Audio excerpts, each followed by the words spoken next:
Uzr, endi ahli birodar, mo'min musulmonlar, kech bo'lganda sizlarni ham miyanglarni qottirib yubordim.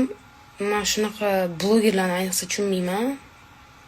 Uzr, anchani pufsasuv bo'lib ketyapman, lekin gapirmasam bo'lmaydi. Men unaqa blogerlarni tushunmayman-da, o'tirib olishadi. Ko'zdan bitta yosh dumalab ketadi. Bilasizmi? Men qiynalganman deydi o'zidan o'zi. Men voshya qiynalganman deydi. Nima qilib qiynalgansiz? Nimalar bo'ldi hayotingizda? Aytib bering, siz bilan bo'lishingiz.